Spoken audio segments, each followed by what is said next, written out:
we are back. I think.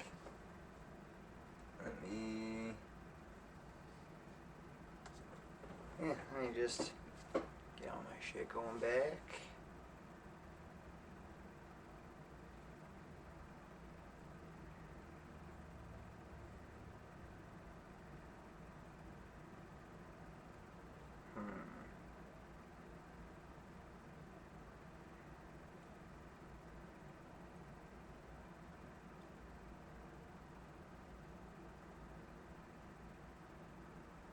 Okay. Looks like everything is good. Yeah? Yeah.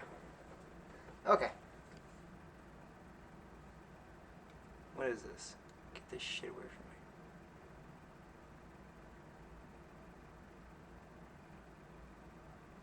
me. Dismiss. Whatever. Okay. Yeah. Without further ado, people, let us begin closing pop-ups. No, we'll start Werewolf the Apocalypse, Heart of the Forest, which I don't know much about this one, but as I understand it, it's a visual novel, so it's not going to be like an action game like the last one was. Probably more like a read through and make choices as I go along kind of thing, I would expect. But yeah, we're about to find out. Play.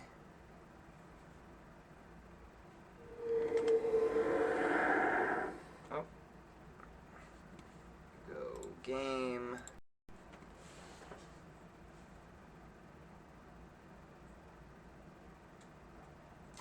Okay, let's see.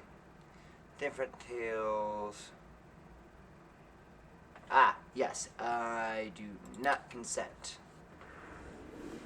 Thank you for your time. Okay. Story Purgatory. Options. Take a look real quick.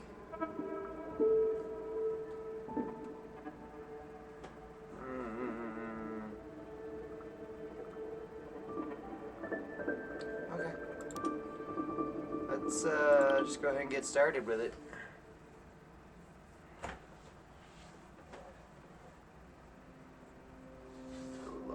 Premonition.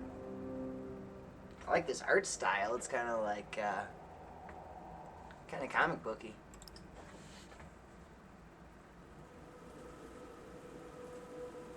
It's a game about rage and how it helps us do things that need to be done as well as things that we later regret. Sometimes both.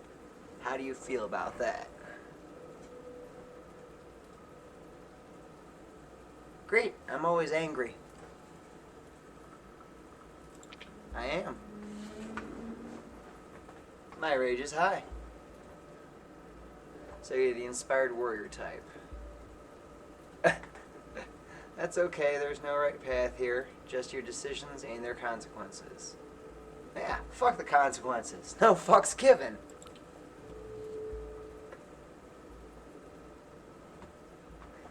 Forest.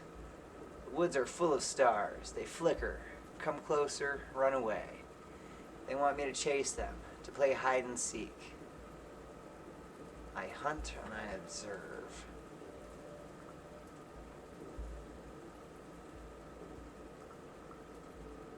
I hunt. They dance around the tree trunks, float up on the gusts of wind that shiver through the branches, disappear among the leaves. I let out a howl, eager to run with them. I want everyone to know I'm there. Then they bunch up and fly toward me like an arrow, rushing down. They're soon upon me, but just before the spear of light pierces my breast, they disappear, and the dark of night returns. In the darkness, I feel the tangled roots of stories keeping the forest alive, and I finally catch the scent of the enemy. I jump forward. And then I wake up.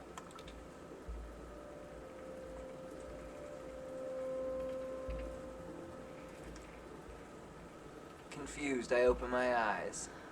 The forest around me is thick, dark, and reeks of decay, to such an extent that it's hard to breathe.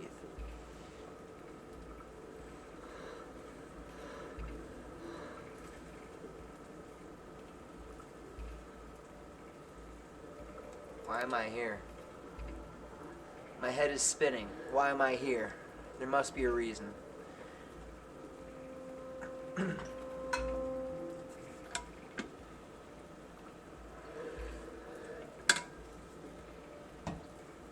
The tree trunks, wrapped tightly in dark-leaved ivy, are covered in ripples of lichen where the vines haven't taken hold. The thorny, leafless bushes at their base are overrun with nettles. The fungi radiate with a ghoulish, sickly green light. Dark, sponge-like mushrooms cling to the fallen trees. I try to breathe.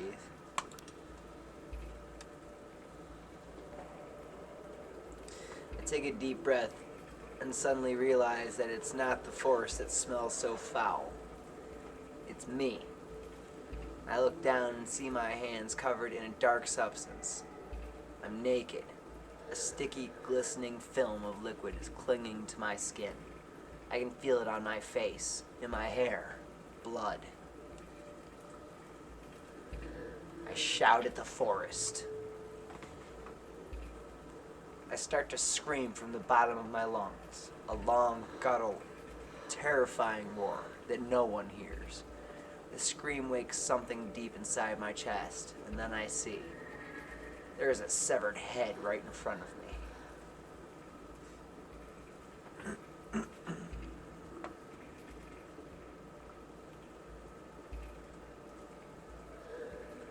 I wince and touch it.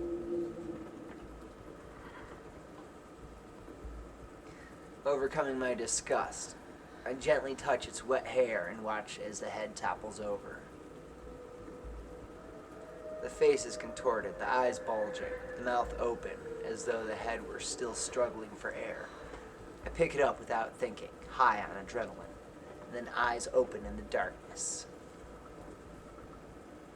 Who is it?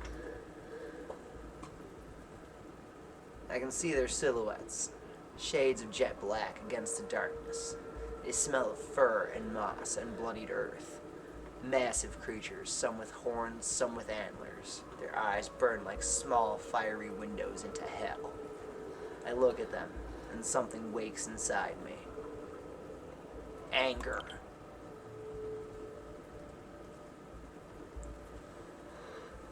They tell me stories of their lost battles and dying hopes, and I seethe with anger. I can feel my upper lip curl and the long, low roar start to deepen in my chest. The roar changes into song as I lead them against the enemy. In a moment of clarity, I almost understood what the forest wants from me. And then I wake up.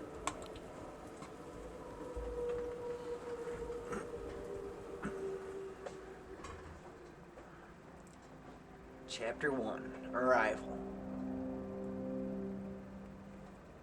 Okay, here we go.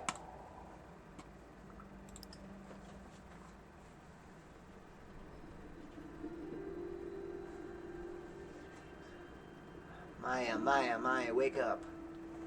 I jerked upright, irritated. My neck was stiff, and the movement sent a sudden, sharp wave of discomfort through my body.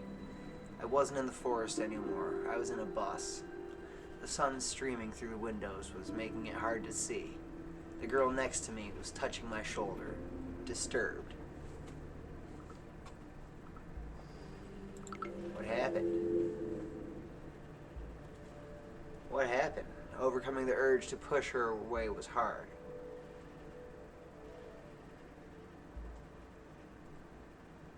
She looked at me, concerned. You were singing, I guess, in your sleep. I blinked. The memory of the dream was still there, and the overwhelming smell of the old forest. I looked outside. I must have bitten my lip, I thought, as I ran my tongue over my teeth. The forest outside the window was watching me. The girl next to me shook her head. Thank God we're almost there. Her name was Anya. We'd met a couple weeks earlier on the orientation day. She was from Norway. Tall, broad-shouldered, calm person who wore long hair in braids. Somehow I managed to talk her into this crazy field trip across the land of my ancestors.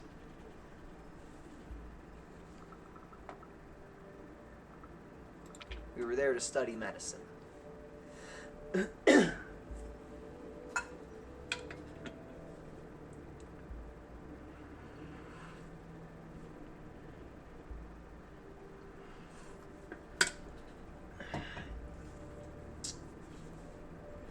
both come to Poland for the same reason, to study medicine. It is less expensive here, and we'd both receive government scholarships. So did you want to become a doctor, or she'd asked when we first met.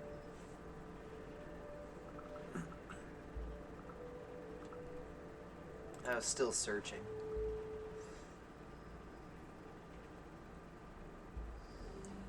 Game tracks your decisions on how Maya approaches problems. They will accumulate and gradually reveal what kind of person she is deep in her heart. The story changes to reflect Maya's personality.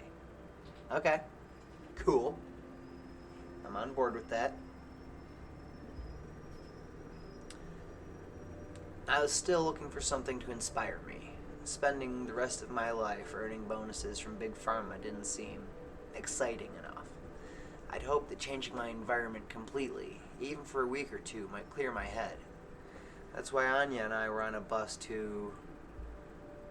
a small village in northeast Poland, near the border with Belarus. It was famous for its national park, the very last European bison, and according to a quick web search, occasional tensions between far-right troublemakers and the local Belarusian community.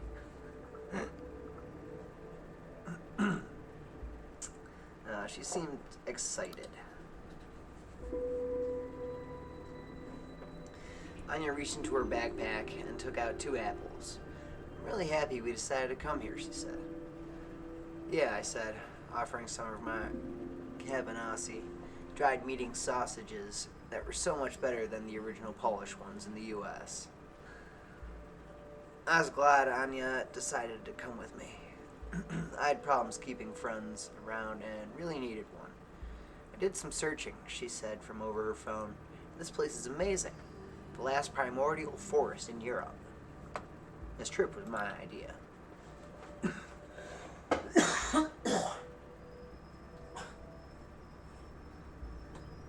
Excuse me.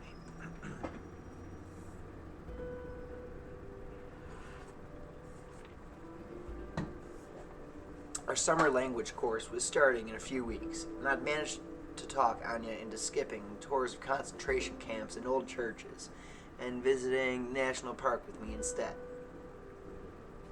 So far, it's beautiful, she said, her eyes smiling. But why are we here again? Good question. Why were we there? The most honest answer would have been because I've been dreaming about the forest since I can remember. But people didn't understand when I said things like that. I looked her in the eyes.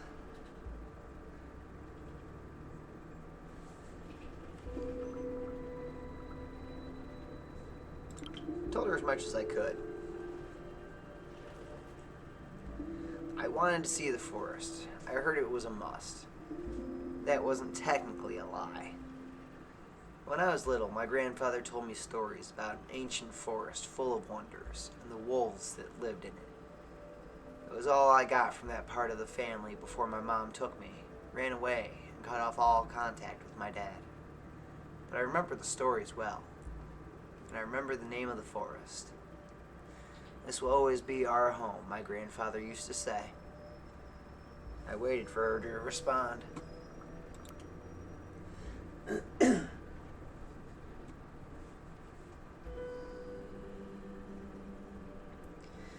I think it's great that you come from such a magical place, she smiled.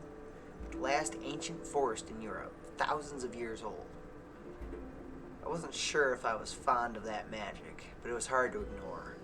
That was precisely why I needed to do something, anything, about my future. That damn forest. My weird-ass family. I had a clear goal in mind. I wasn't there by mistake. I'd planned this trip for months with a clear goal in mind.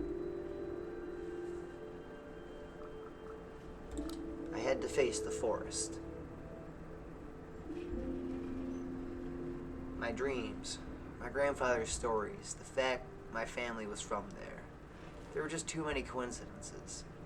The forest wanted something from me, and it was time to find out what. I never was one to sit idly by as things happened to me.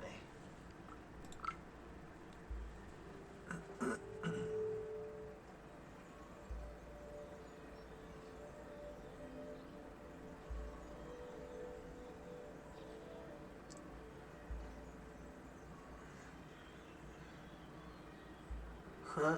Okay.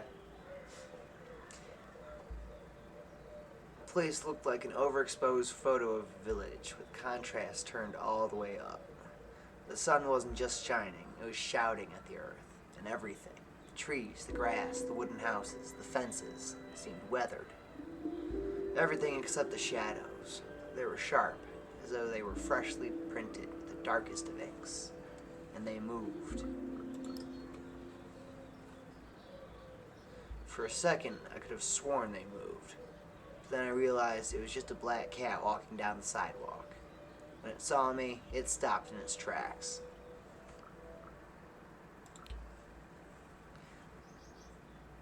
"Here, kitty kitty," I said, squatting and reaching towards the cat. In a flash, it swatted my hand away with its paw, drawing a few drops of blood. I yelped. "Hey, Maya?" Anya said, looking at me surprised. "Didn't you say your friend would be waiting for us?" But he wasn't there. The cat was still staring at me. "Let's go." Anya put on her backpack. "I'm tired and I really need to find a toilet." I didn't know what to do. I was too tired and distracted to think clearly. My friend was nowhere in sight. I stormed off.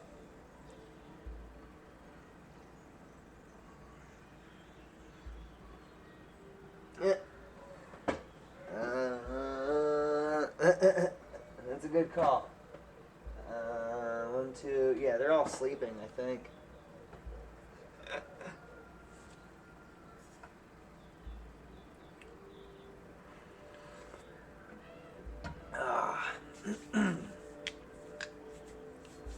Alright.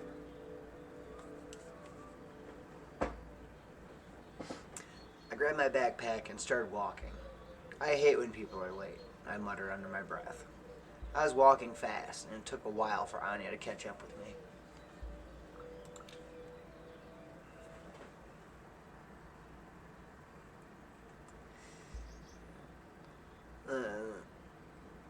The village had a few hotels and hostels, but the preferred form of accommodation was bed and breakfasts. That's where we stayed. Found one that was nice, clean, and that had good reviews. We had a room on the second floor with a huge window and a great view of the forest.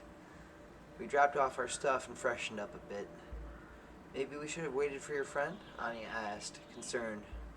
I shrugged. "I'll find him sooner or later." Let's see, before you go, check out your character sheet. Look for it in the upper right corner of the screen. You can find a load of useful background, personality, goals, and so on. Also check your friends, who your enemies with. Okay.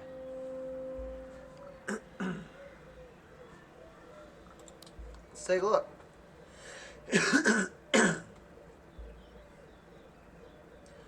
Maya Borodich, age 24, American student. She's brave, inspiring, a little bit analytical.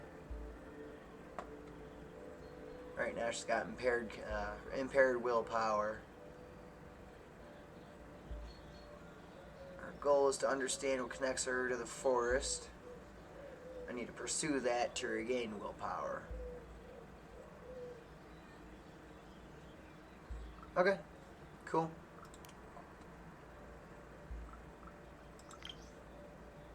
I like how this is set up. I just wish it would, like, let me make my own character. Let me put Terabyte in here. That'd be awesome.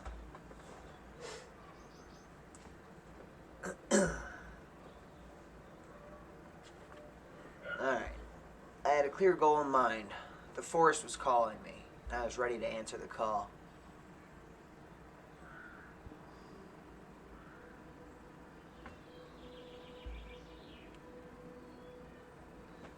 Is it? Cool. I'm glad. I am glad. Yeah, it's kind of a nice change of pace. So, okay, I'm gonna go to the forest I dreamed about.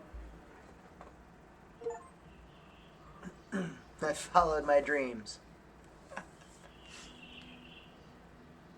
It was dark in the woods. Dark, humid, and chilly. The leaves didn't let through a lot of the sunlight. Daniel looked at Anya and me over his shoulder. How did you like her? We'd met maybe 20 minutes earlier. Anya had Googled local guides, and he was apparently the best person to go to if you wanted to see the forest. So I found him, and now here we are. I wasn't sure whom he meant, or he was a strange one. I'll go with he was a strange one. Because Daniel is strange. Daniel was a strange guy. Slender but muscular. Not the CrossFit type. It was more the kind of strength you get from working all day long in the open. His skin was weather-beaten and bronzed by the sun, like tanned leather. He moved in a very deliberate way. But his fingers were slim and delicate, and his eyes were the strangest shade of yellow-green. So, he repeated, how did you like her? I wasn't sure whom he meant. Do you mean the forest? I asked. Polish was a strange language that gave the most unexpected genders to objects and ideas. I mean, Pushka. He gestured around us. The words sounded like the winds rustling in the leaves. It's the right word, not forest. Forests are like fields or orchards, cultivated. He spat as he said it. And Pushka, she is older than even the concept of fields. He was using the word as though it was a name.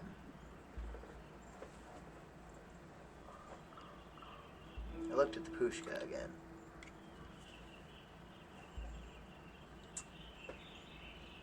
I looked around with fresh eyes. I felt as though I'd entered an ancient battleground.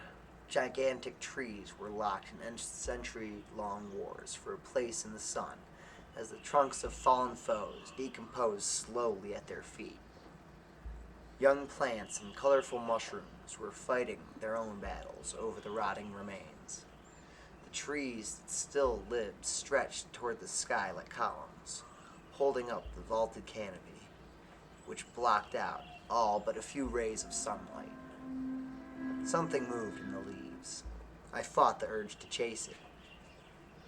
I loved what I saw. It was alien. There's something. I loved what I saw.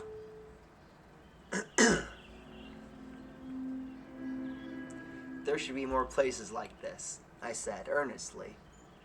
Or more of this place. Daniel lifted his head and looked me right in the eyes. Yes, you're right, he said with a serious expression. Then I remembered why I was there. I told him that I dreamt about the forest. There's a special reason I'm interested in the forest, I admitted. I'm not from here, I continued, but I think something secret connects me to this place. I dream about the forest a lot. Daniel stopped abruptly and turned to me, watching me for a while. His nostrils flared as though he were tasting the air. Yes. His face broke into a smile. I Think our families might have known each other many winters past. Pushka still remembers. Come on. You started walking. I know exactly what you need to see. That piqued my interest. Alright, got some willpower. So I was right. There was something hidden in my family's past, and it seemed to have a lot to do with the forest.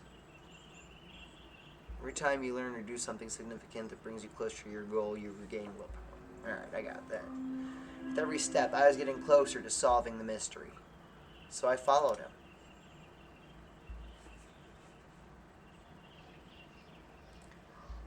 We have to choose a path, he said. There's the old wolf den, or I could show you the barrows first. Or a clearing that some folks call a place of power.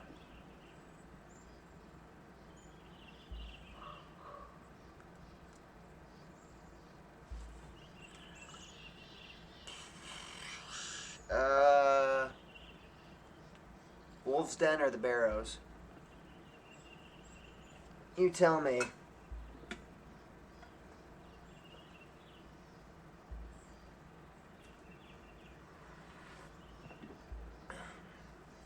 Actually, shit, if I had my second computer going, this would be a good time to put up a poll and have viewers play along with me.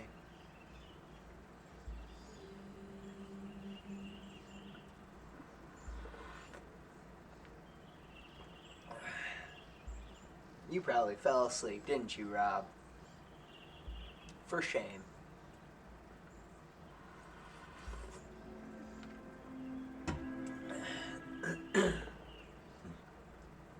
I'll give you 3 more seconds.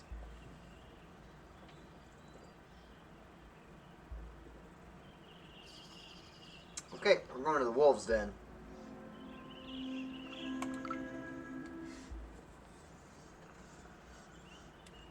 He started walking, but after a few steps, he stopped abruptly, like he'd remembered something. Then he turned to me. Could you do me a favor, please? He asked.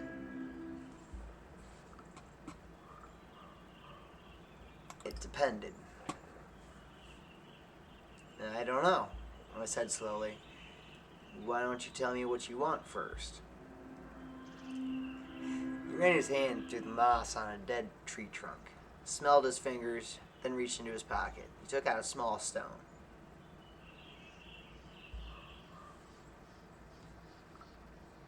Something personal? It looked like one of those stones you treasure as a child and then grow out of. But he looked at the pebble as though it were still a treasure. I would like you to take this stone. He held out his open hand toward me. And throw it in the direction you think we should go. I did what he asked. Okay, I said, reaching for the stone. I took the stone and closed my hand around it. Be careful, whispered Anya.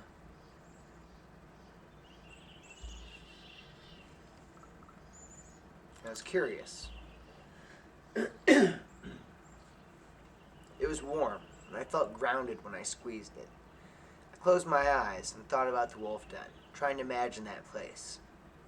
I thought about old wolf tracks and the bones of their prey.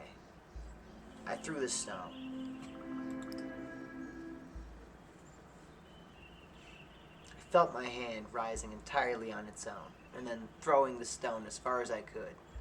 It was a good throw, and the stone flew in a long arc over the bushes and disappeared without a trace in the dense undergrowth. Great, Daniel sighed. I was asking for that, wasn't I?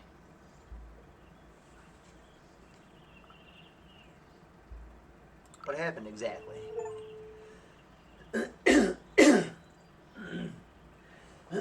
Excuse me. Damn. What just happened? I was confused. You were accepted, he answered with a faint smile. before he turned to head deeper into the forest.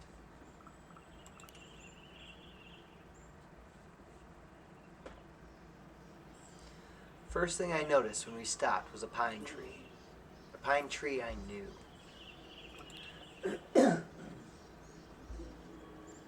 I remembered it. Small, twisted, crooked, and immensely powerful. Every bend of every branch had a story to tell. It's majestic, I thought suddenly. Months before that, when I decided to come to Poland, I dreamed of that tree. I was sure of it. Just like I was sure that under its roots I'd find a burrow, and a few feet away from another one, like two dark eyes gazing at me as I approached. Daniel passed me and approached the tree. He pressed his cheek against the trunk. Hello, he said quietly. I said nothing.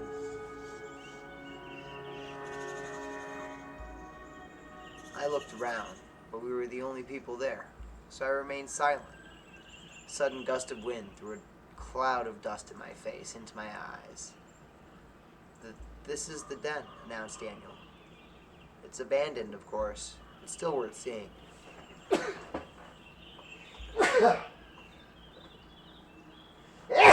Fuck.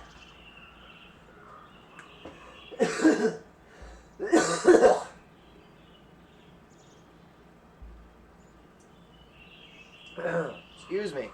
Damn.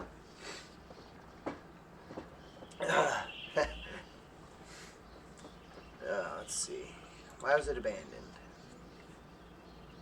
What happened? I asked. Humans happened, Daniel sighed.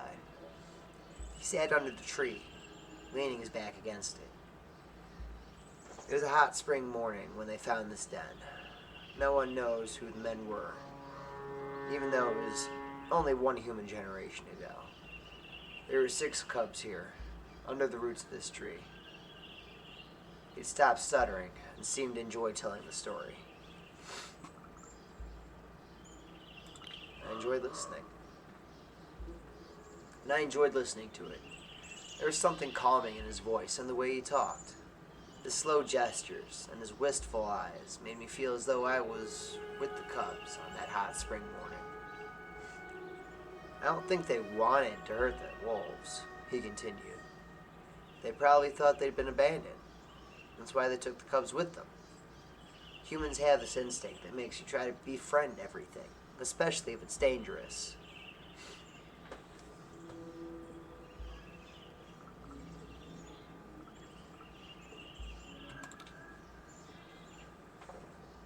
You mean enslave? I answered sharply. Pulling something from the world and forcing it to work for us. I hated it. But it was how it seemed to be.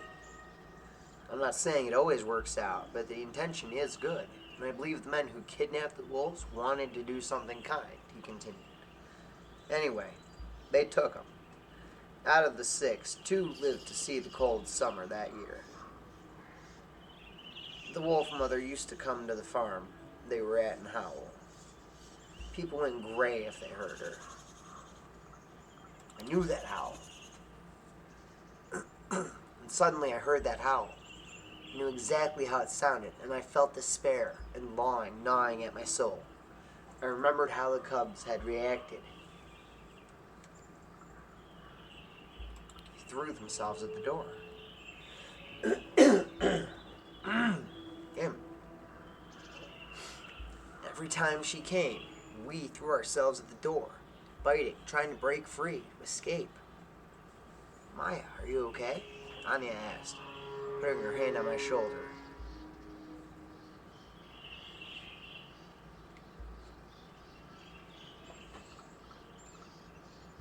It was nothing. It's nothing, I said. I just drifted off for a moment. Oh, okay, Daniel sighed, looking at the tree and the burrow. The cubs that survived were sold to some people in another town. But after a while, both of them ended up back here with the scientists. They have a station in the national park. One of the wolves, Kazan, was a celebrity of sorts. If you saw any wolf photos from here, they were probably of Kazan. He was even on postcards.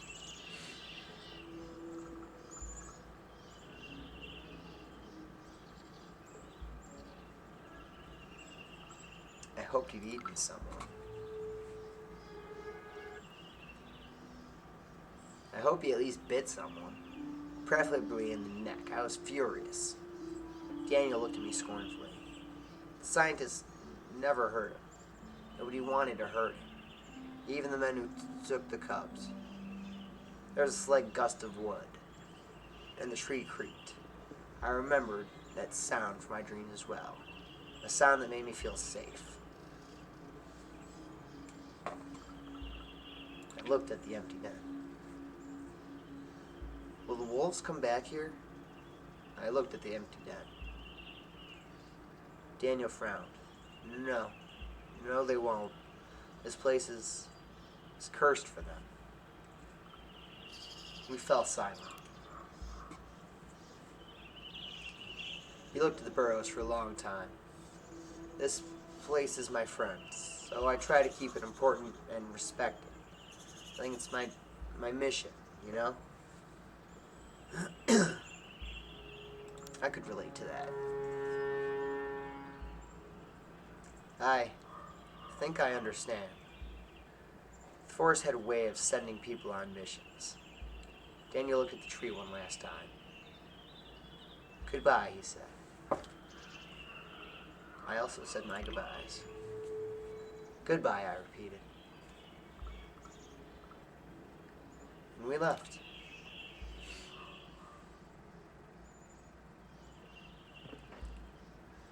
The forest was alive around us, vigilant, but not alarmed by our presence. I kept thinking about the stolen cubs.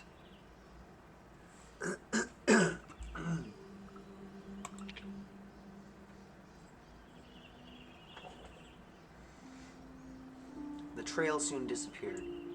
Sometimes we walked along a barely visible path made by some animals. Sometimes we followed a stream or a gully. For most of our trek, we walked through the dense undergrowth. I was getting impatient. The sun was barely noticeable through the dense canopy. I had no idea which direction we were going in, and I was starting to doubt if Daniel did.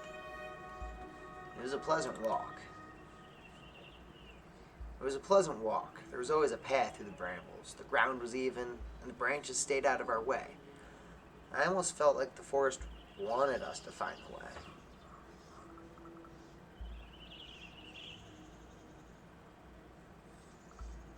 And I stubbornly pushed on. I settled into a steady rhythm and stubbornly pushed on, focused on my goal. I fixed my eyes on Daniel's back and slowly zoned out, which was not very smart. Came to my senses when I tripped and almost fell. Watch where I place my feet and follow me, advised Daniel.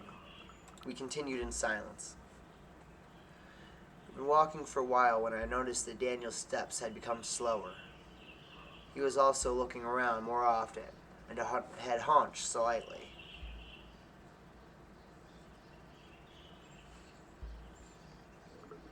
Fuck, we were lost. Don't tell me we're lost, I growled. He looked at me, hurt. They're tricky to find sometimes, he mumbled. Be quiet for a minute, please. That was when I felt it. Ash in my mouth. The smell of smoke and wet soil. And a pull.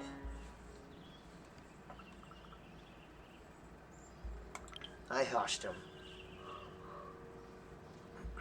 No, you shut up, I said, focused and tense.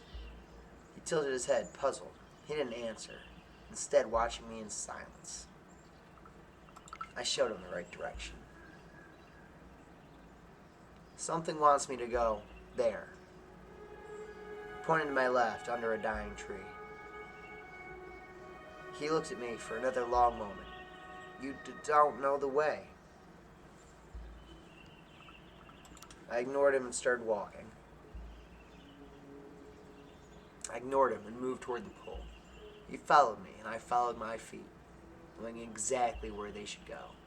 Under the crooked tree, past the dead tree trunk, and the sponge-like mushrooms, across the patch of wet, dark green moss, all the way to a place that didn't look much different than other parts of the forest, until you noticed the mounds.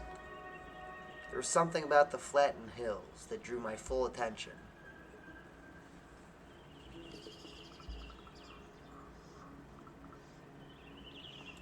I could remember. Memory stirred in my mind. No, it wasn't a memory. It was a feeling anchored in my chest, akin to the taste of ash in my mouth, the smell of smoke, longing, sadness, resignation.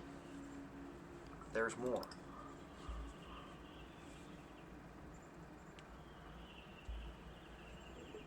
A sense of sacredness. It filled me with a calm excitement. When I closed my eyes, I saw a fire burning in the darkness. Voices. The village was burning, and dead bodies were scattered among the flaming buildings. My hands were dripping with blood. The dying crawled toward me, some in ancient Roman armor, some in rags, some in uniforms from the world wars, some in modern camo. Why? They asked, spitting blood and broken teeth. Why do you keep killing us? So the forest could live. They died so the forest could continue living. When I opened my eyes, Daniel was watching me. You were somewhere else, he said. You said you had family here? I nodded. I heard that my father's family came from here. I nodded. I don't know much about them, though. He sighed. I don't think you should be here, he said, tersely. You're not ready. He knew something. Why? What do you know? I wasn't letting it go. About you? Not much. But I know the Pushka. The past is close here. His eyes were worried as he looked at me. And if Pushka calls to you, it's wise to listen. But it's not wise to get lost in the voices. Come. On the way back, I was lost in my thoughts. The voices in the vision knew what I had to do. It's almost as though it was expected of me. Was this what the forest wanted from me? Daniel said that the Pushka had called me. Was the vision showing me what the forest needed? I accepted the thought. I smiled. A bigger picture was finally starting to come to light. The Pushka wanted me to fight. Walk back was uneventful. I felt a little tired. The shadows of the enormous trees cooled the sweat on my skin. The taste of ash lingered in my mouth. Alright, excuse me. I'm going to actually call it a night there. Hang on. There we go. This is actually pretty cool. I really like it. And I have two other ones. One of them I think is like in the same style as this, and the other one is like just a text-based adventure, as far as I know. But yeah, I'm liking this. This is cool. Yeah, I think I want to kind of like make a thing about these kind of games. This is cool. I really like this. So, but yeah, thanks for joining me. It was, again, awesome finishing Earthblood. That was a great game. And it was awesome starting this one, Heart of the Forest. Yeah, I'm definitely going to finish it, at least. and probably the next one is, I think it's connected, not story-wise connected, but I think it's like same company and same concept and artwork and all that. I think the other one is Purgatory, or something about Purgatory. But yeah, I have it, so we'll play that one too. And then, yeah, at some point coming up soon, we will be getting on some Terminator. For Retro Wednesdays, or Wednesday Rewind, I still want to finish that Xeon run in Federation versus Xeon. So, yeah. Fun times coming up soon, folks. Yeah, Rob, as soon as you're ready to go. Well, I mean, you can still play Mech Warrior, right? You just can't stream at the moment. So either way, we can still play on Friday. It just won't be a stream together thing. Okay. Okay. Okay, that's fine. I mean, I know you said you got your capture card ordered or whatever, so if it comes and works, and we'll do the stream together, whatever. If not, then I'll just stream and we'll co-op. So, yeah. You, buddy, I will see you at work later on. Anybody else watching, don't forget to like, follow, and subscribe for all sorts of awesome werewolf badassery and mech robot nerdy shit, and occasionally some fantasy type stuff, and a little bit more regularly than that, some zombie type shit. And then, yeah, models everywhere, in between, on top of, underneath, and yeah. Better than doing drugs, right? So, until next time, folks, and don't forget to check out my buddy Nuki22, fellow streamer, halfway decent fellow.